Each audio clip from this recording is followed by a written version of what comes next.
Did you ever wonder how the aged, the infirm, the truly ancient souls of 1,000 years ago moved around? What if a knight, after countless battles, found his legs gave out? What if a wise old woman, her wisdom sought by all, could no longer walk the path to her cottage? How did people live, travel, and thrive when their bodies faltered in an era before modern medicine or specialized equipment? The medieval world, stretching from the 5th to the 15th century, held its own solutions, sometimes ingenious, sometimes simple, for those who needed a little help getting around. Number 8. Architectural modifications. The medieval world, with its grand cathedrals, towering castles, and bustling market towns, was a place of steep inclines, uneven cobblestones, and countless stairs. Yet, for the aged and those with limited mobility, some thoughtful adaptations appeared, often out of necessity. Consider the great keeps of castles. While many levels were accessed by narrow, winding staircases, often designed for defense, certain key areas, or even entire sections, might feature broad, shallow ramps. These ramps were not merely for carts or horses entering courtyards. They also served a vital function for individuals who found stairs a daunting challenge. For instance, the records from the reconstruction of Conwy Castle in the late 13th century, noted by Master James of St. George, detail specifications for certain internal passages to maintain a gentle gradient, wide enough for a person leaning on a companion or a sturdy staff. These pathways, often paved with smooth flagstones, offered a surer footing than the rough-hewn steps common elsewhere. Monastic complexes, designed for long-term communal living, also coquette such foresight. Abbeys, centers of learning and prayer, housed not only young novices, but also elderly monks and nuns, some of whom had spent decades within the cloister walls. The infirmaries, dedicated to the sick and elderly, were often built with an eye towards accessibility. Passages leading to the chapel or dining hall from these infirmaries were frequently wider and lacked thresholds that might trip a faltering step. At Fountains Abbey in Yorkshire, the layout of the infirmary hall and its connection to other parts of the monastery suggest a deliberate design for ease of movement. The floor surfaces in such areas were often packed earth or smooth stone, a significant contrast to the rougher ground outside. While true handrails, as we know them, were rare in common structures, certain places of heavy foot traffic or spiritual significance might have had rudimentary aids. The pilasters, or solid stone walls lining a corridor, could serve as natural handholds. In some larger churches or cathedrals, especially those undergoing extensive rebuilding, small recessed niches or ledges were sometimes incorporated into the stone walls along long hallways. These were not primarily for decoration. They offered a place to rest a hand or even briefly lean. A document detailing the construction of Salisbury Cathedral in the early 13th century mentions support ledges along certain ambulatory walls, a detail often overlooked by those studying only the grand architectural statements. These ledges, usually just a few inches wide and set at a comfortable height, allowed an older pilgrim or a priest burdened by age to navigate the vast spaces more comfortably, providing a sense of stability without requiring a full handrail. Broad pathways within town centers, while not always specifically for the aged, certainly aided their movement. Main thoroughfares in cities like Paris or London, though still prone to mud and refuse, were wide enough to allow a person to walk slowly without being jostled by the faster pace of horses and carts. The paving of these main streets, often with cobblestones or packed gravel, offered a more predictable surface than the unpaved paths of the countryside. Though these surfaces were far from perfectly even, they were a significant improvement over the wilder terrain. Castle courtyards, bustling with activity, also featured large open spaces, often leveled and sometimes even lightly paved. This allowed the aged nobility or their aged retainers to move from one building to another without undue strain, perhaps aided by a servant or a walking stick. A chronicle from the court of King Henry III of England describes the king's aged chamberlain, Sir Ralph, navigating the paved courtyard of Westminster Palace with a slow but steady pace, often pausing to lean against a stable wall for a moment of rest before continuing his duties. This highlights how the very design of a space, rather than just a specific device, could provide an important form of mobility assistance. The absence of steps where a ramp could suffice, the smoothing of walking surfaces, and the provision of resting points, whether intentional or incidental, all contributed to making the medieval world slightly more navigable for those whose steps were no longer as nimble as they once were. These architectural considerations, while perhaps not as striking as a wheeled chair, were a fundamental and pervasive part of supporting movement for the aged throughout the medieval era. Number 7. Specialized footwear and leg braces.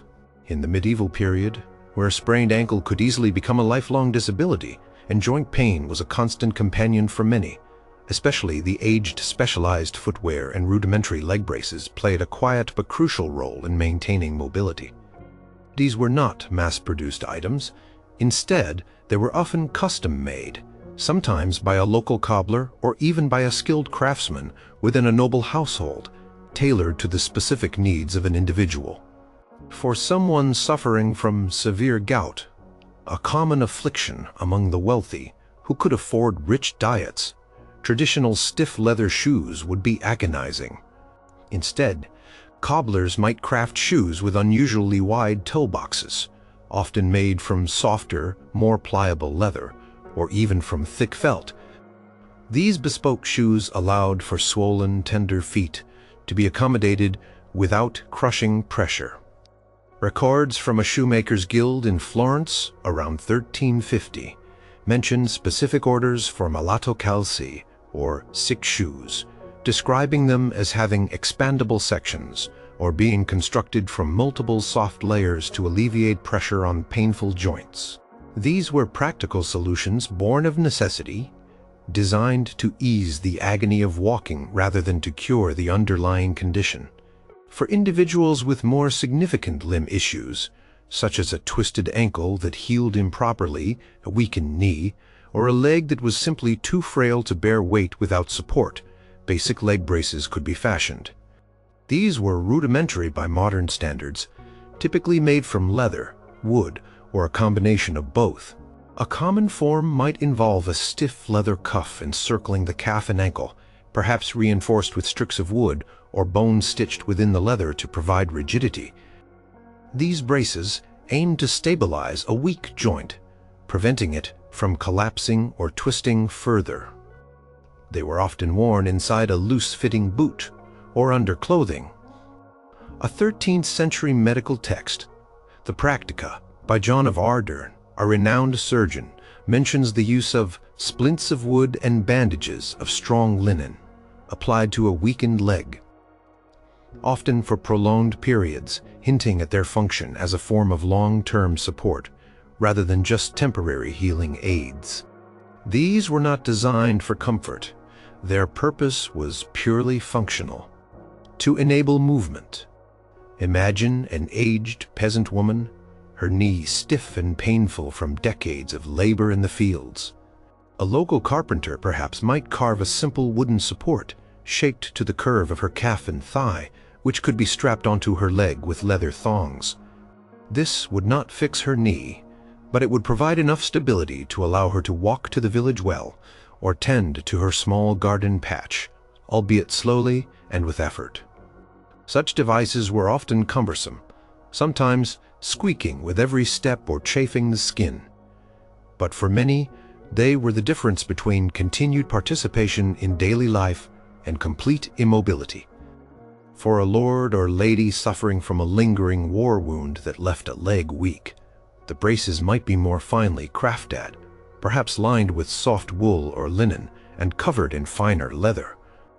A medieval chronicle of the life of St. Louis IX of France, although not directly about his own infirmities, describes members of his court using supposed footwear for various ailments, suggesting that even among the elite, such aids were a visible part of life. These items, rarely survive in archaeological records because of their organic materials, but historical accounts and pictorial evidence, such as illuminated manuscripts depicting crippled beggars or injured knights, occasionally show individuals with visibly supported limbs. The focus was on practical function over aesthetic appeal, yet the ability to walk even with a stiff gait or a slight drag was invaluable. These tailored supports, whether a soft shoe for a swollen foot or a rigid brace for a faltering leg, represented the medieval world's pragmatic approach to maintaining the fundamental human ability to move and participate in life, even when the body began its inevitable decline. Number 6. Litters and stretchers.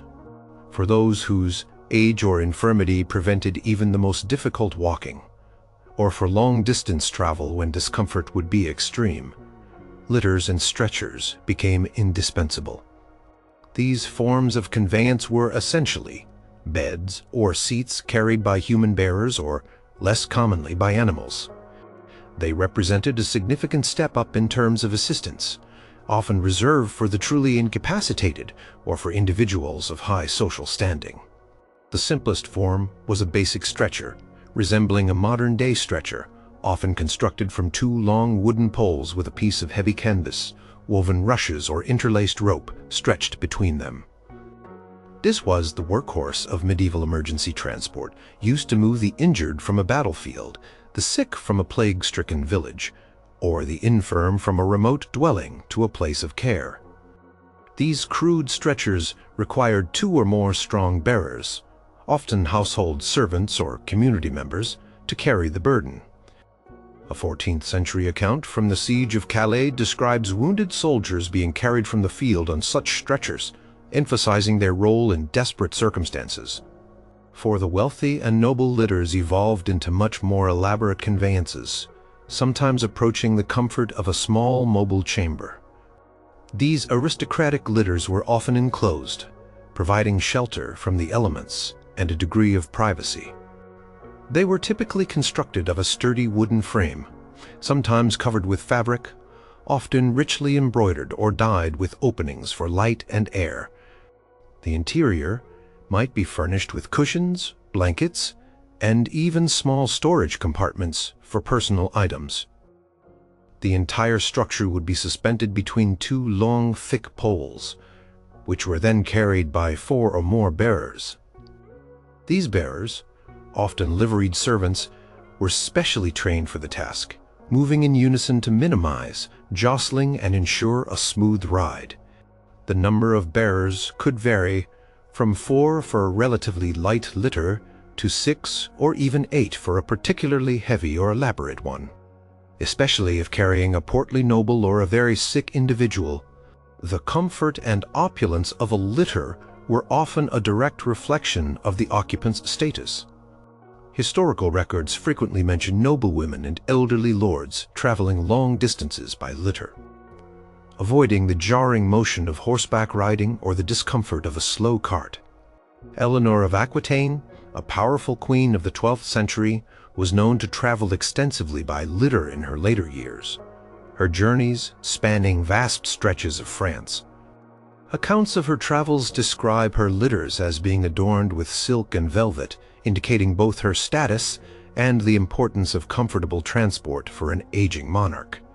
Another example comes from the English court, where it is documented that King Edward I, known as Longshanks, often used a litter for short journeys in his advanced age, particularly when suffering from bouts of illness, even though he was otherwise a robust individual. The litters used by royalty might even be fitted with small windows, allowing the occupant to observe the passing landscape without being exposed to the elements. Sometimes, for greater distances and on rougher roads, these litters could be suspended between 2 horses or mules, with one animal walking in front and the other behind, effectively creating a kind of animal-drawn ambulance. This method, while still requiring careful handling, lessened the physical burden on human bearers and allowed for faster travel over long distances.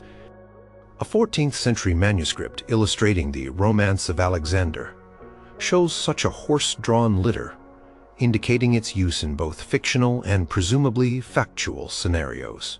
These devices, whether simple stretchers or ornate litters, underscore a critical aspect of medieval life. While many were expected to walk, society provided solutions for those who could not, ensuring that even the most infirm or the most aged could participate in travel, albeit with considerable assistance. The ability to move, even when confined to a litter, was vital for health, social connection, and the continuation of courtly or religious duties for the medieval aged. Number 5. Riding animals, donkeys, mules, gentle horses. For many aged individuals in the medieval period, especially those who could no longer endure long walks but retained the ability to sit upright, the use of riding animals offered a vital form of mobility. These were not the war horses of knights or the swift coursers of messengers. Instead, they were often donkeys, mules, or older, calmer horses, chosen for their steady gait, reliability, and placid temperaments. These animals provided a means of covering distances that would be impossible on foot, connecting villages, traveling to markets, or visiting family members who lived further afield. Donkeys, in particular, were prized for their sure-footedness on uneven terrain and their ability to carry a moderate load without complaint. Their smaller stature made mounting and dismounting easier for an elderly person than a tall horse. A farmer's wife, her joints stiff with age, might rely on her trusty donkey to carry her to the weekly market in the nearest town, saving her hours of painful walking. Accounts from rural life in the Rhineland around the 12th century often mention aged peasants using donkeys for daily chores and travel, indicating their widespread utility. Mules, a hybrid of a horse and a donkey, combined the strength of a horse with the endurance and sure-footedness of a donkey. They were often favored for longer journeys or for carrying heavier riders. Their calm disposition made them suitable mounts for those who might be nervous or unsteady on horseback. For an elderly merchant who still needed to oversee his affairs in neighboring towns, a mule offered a practical and reliable mode of transport, allowing him to navigate diverse landscapes from muddy tracks to rocky paths, without the physical strain of walking. Historical records from the trade routes of Italy in the 14th century sometimes describe merchants and their aged companions traveling by mule train, highlighting their importance in commerce and personal movement. Even horses, typically symbols of status in warfare, had a role in assisting the aged. However, these were usually older, quieter horses, sometimes retired from military service or breeding, chosen specifically for their gentle nature. A noblewoman, no longer able to endure the rigors of a formal side saddle on a spirited horse, might instead ride a calm palfrey, with a modified, more comfortable saddle perhaps, with additional padding or supports. For a venerable abbess needing to visit a daughter monastery, a gentle horse offered the dignity and speed suitable for her position, combined with the necessary stability for her aged frame. A chronicle from the court of Eleanor of Provence, Queen of England in the 13th century, mentions her preference for riding a particular slow-paced mare in her later years, even for relatively short trips, indicating the deliberate choice of animal for comfort. The saddles themselves would often be adapted. For the aged, a deeper, more secure saddle with higher cantles, the back part of the saddle, might be used to provide better stability and prevent slipping. Stirrups might be adjusted lower for easier mounting. For those with significant weakness, a second person might walk alongside the animal, ready to offer support. The animals would be ridden slowly, often at a walking pace, allowing the rider to absorb the gentle rhythm of the journey. The ability to travel by animal meant that the aged were not necessarily confined to their immediate surroundings. They could attend family gatherings, participate in religious pilgrimages, or conduct necessary business, maintaining their connection to the wider world. While this form of mobility assistance required access to an animal and the ability to ride, It was a practical and widely adopted solution that allowed many older individuals to retain a degree of independence and freedom of movement in the medieval landscape. Number 4. Sedan chairs and palanquins. For the truly elite and those of significant means in the medieval world, sedan chairs and palanquins represented the pinnacle of personalized mobility assistance, offering a level of comfort, privacy, and status unmatched by other forms of transport. These enclosed conveyances were essentially portable rooms carried by human bearers, and were primarily used for short distances within towns or estates, or for specific ceremonial occasions where dignified, unhurried movement. The sedan chair, more common in later medieval centuries and particularly popular in cities, was a box-like enclosure typically designed for a single occupant. It had a door on one side and often small windows or openings for light and air. The entire structure was attached to 2 long poles, which extended both front and back, allowing 2 or 4 bearers to carry it. The interior was often upholstered with rich fabrics like velvet or silk, adorned with cushions, and sometimes even featured small internal pockets for personal items. The exterior could be elaborately painted, gilded, or carved, reflecting the wealth and social standing of the occupant. The palanquin, a term often used interchangeably but sometimes implying a larger or more ornate version, particularly for journeys over rougher terrain or in warmer climates, was similar but often more spacious and sometimes designed to allow the occupant to recline. These were more common in the eastern reaches of the medieval world, influencing European designs through trade and cultural exchange, though simpler versions existed in the West.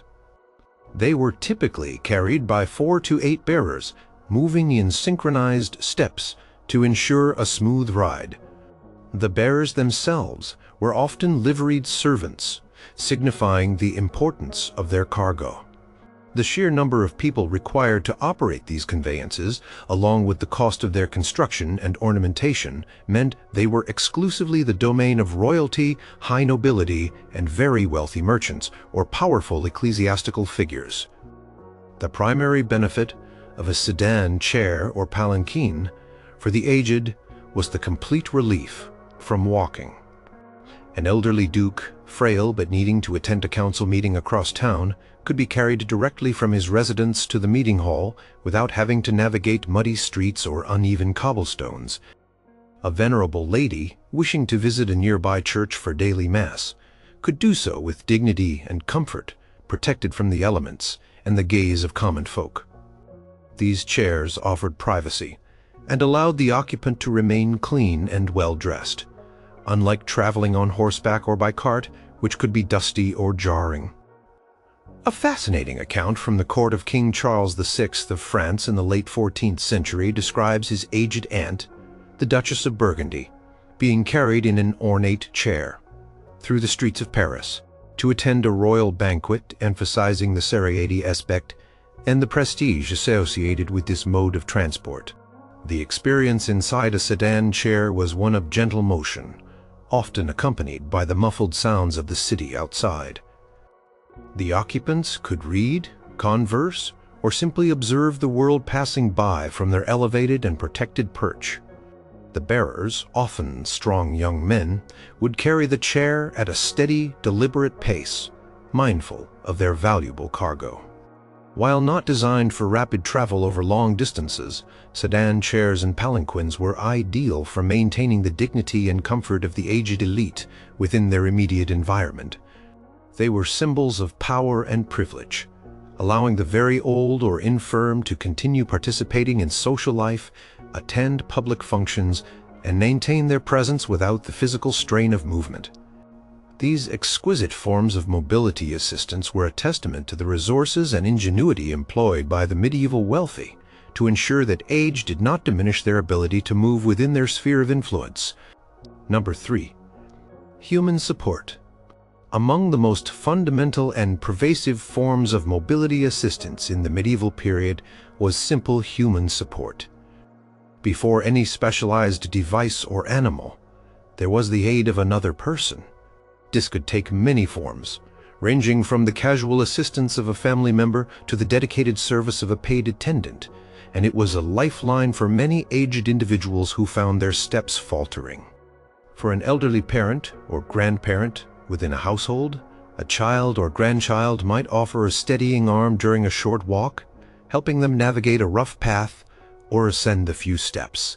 This was a natural part of familial care, deeply embedded in the social fabric of the time.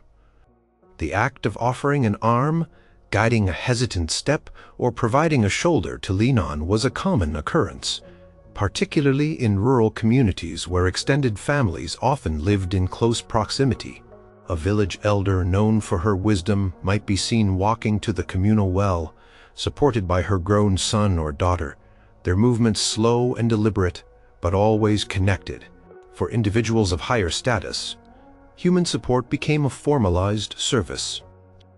Noble households, wealthy merchants, and high-ranking clergy often employed attendants or personal servants whose specific duties included assisting their aged masters or mistresses with mobility. These servants were not merely for companionship. They were indispensable for ensuring the elderly could move around their residences, attend social functions, or even travel short distances. A knight, grown old and perhaps suffering from old war wounds, might rely on a squire or a trusted retainer to help him mount a horse or navigate the uneven floors of his castle. The chronicler, Jean Froissart, in his accounts of the 100 Years' War, occasionally references elderly knights and lords being supported by their men as they moved through courtly gatherings or supervised activities, indicating that such assistance was a recognized and essential part of their daily life. These attendants would walk alongside their charge, offering a steadying hand, a strong arm to lean upon, or even acting as a human crutch for more severe cases of weakness. They might precede the aged individual, clearing a path, or follow closely behind, ready to catch a stumble. The presence of such dedicated human support meant that even those who were quite frail could maintain a degree of participation in daily activities and social events. A medieval lady, perhaps suffering from debilitating arthritis, might be supported by two gentle handmaidens as she moved from her solar to the great hall for dinner, their pace dictated by her comfort. A 13th century illuminated manuscript from England depicting daily life in a manor includes an image of an elderly woman being helped down a flight of stairs by two younger figures, one on each side, illustrating this practical form of aid.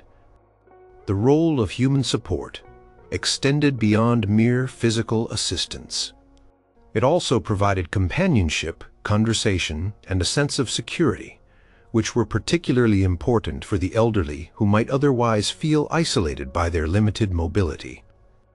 The attendant became an extension of the aged individual's physical capabilities, allowing them to traverse spaces, attend to personal needs, and engage with their environment in ways that would be impossible alone. This constant, direct interaction meant that the assistance was highly personalized and responsive to immediate needs, adapting to changes in terrain, fatigue, or sudden discomfort. While not a manufactured item, human support was arguably the most flexible, immediate, and widely available form of mobility assistance in the medieval world, serving a critical function across all social strata, from the humblest peasant to the most powerful monarch. Number 2. Crutches. For individuals in the medieval period suffering from significant leg injuries, chronic conditions that made bearing weight painful, or permanent disabilities that affected their lower limbs, crutches were an essential tool for maintaining upright mobility. Unlike walking sticks, which offered general stability, crutches were designed to offload weight from one or both legs, transferring it to the upper body, typically to the armpits or forearms. While primitive by modern standards, these devices were critical for enabling movement for those who might otherwise be completely incapacitated. The most common form of medieval crutch was a simple underarm crutch, crafted from wood. It consisted of a long, straight shaft, typically made from a sturdy but relatively lightweight wood like ash or willow. At the top, a padded crosspiece was attached, designed to fit comfortably under the user's armpit. A hand grip, often a simple wooden peg or a wrapped section of the shaft, would be positioned lower down for the user to grasp, allowing them to push off the ground with their hands. The design of these crutches was pragmatic and focused on function. They were often custom-made by local carpenters or even by the users themselves, adapted to their specific height and needs. The padding for the underarm piece might be made from layers of leather, cloth, or even straw wrapped in fabric, providing some cushioning against the body's weight. While certainly not as ergonomic as modern crutches, they served their purpose. An individual with a severely fractured leg that needed to heal, or someone with a debilitating case of arthritis in one knee, could use a single crutch on the affected side to take pressure off the injured limb, allowing them to hobble along.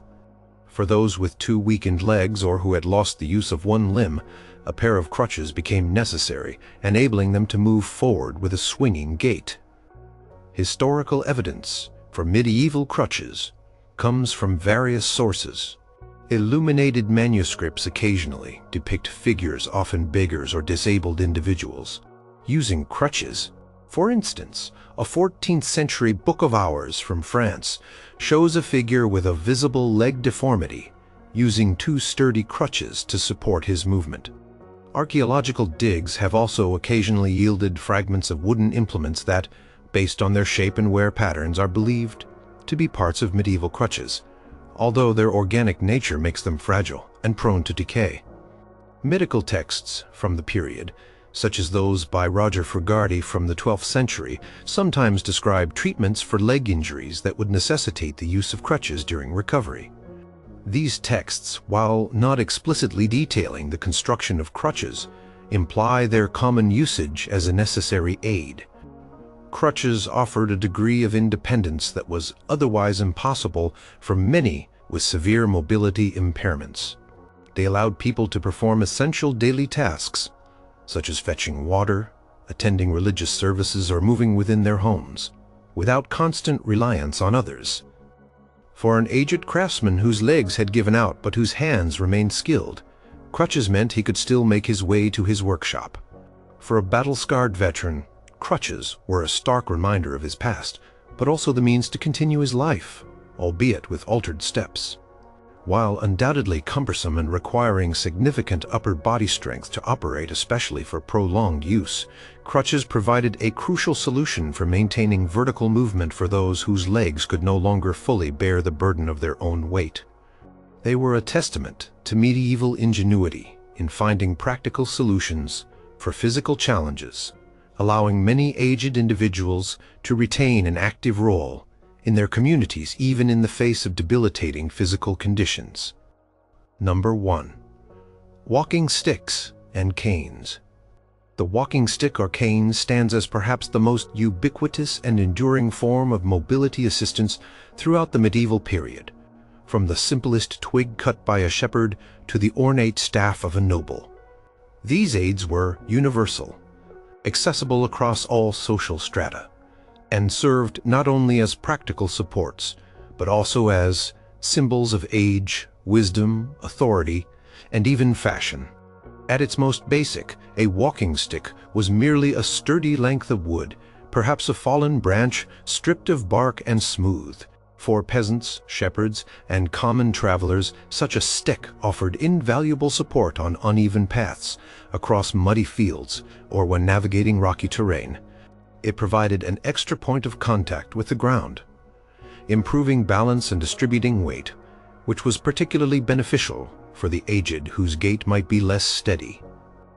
A shepherd, grown old from years of traversing hills, might rely on his stout staff to steady himself on slippery slopes or to lean on during long watches. These practical sticks were tools as much as mobility aids, often serving double duty for poking, prodding, or even defense. As one ascended the social ladder, the walking stick evolved into a cane, often crafted with greater care and from more valuable materials. Noblemen, wealthy merchants, and high-ranking clergy frequently carried canes that were not only functional, but also aesthetic statements. These might be carved from exotic woods like ebony or oak, sometimes inlaid with bone or metal. The handles could be shaped for a comfortable grip, perhaps featuring an ornate pommel made of silver, ivory, or even polished stone. Such canes became extensions of the wearer's persona, symbolizing their status and years of experience.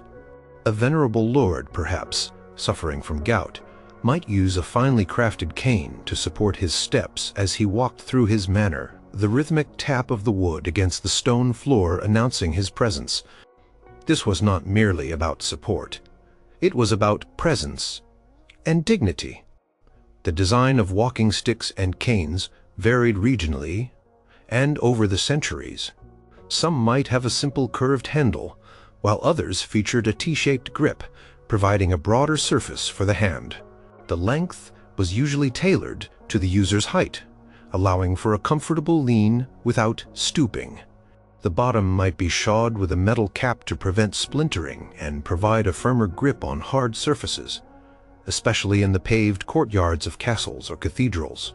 Historical accounts, such as records from monastic communities, often mention elderly monks and abbots using simple, unadorned walking staffs for daily peregrinations within the monastery grounds. These were essential for individuals whose bodies were worn from a lifetime of labor and prayer. Beyond mere physical support, the walking stick also served a psychological function. It offered a sense of security and confidence to the aged, reducing the fear of falling and enabling them to maintain their independence for longer.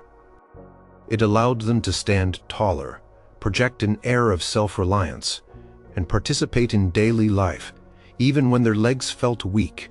While not as dramatic as a litter or as specialized as a brace, the humble walking stick or cane was perhaps the most widely utilized and universally accepted form of mobility assistance in the medieval world. It was a constant companion, a silent helper, and a testament to the enduring human need for support in the face of age and physical decline, serving generations of medieval people as they navigated the world, one steady step at a time.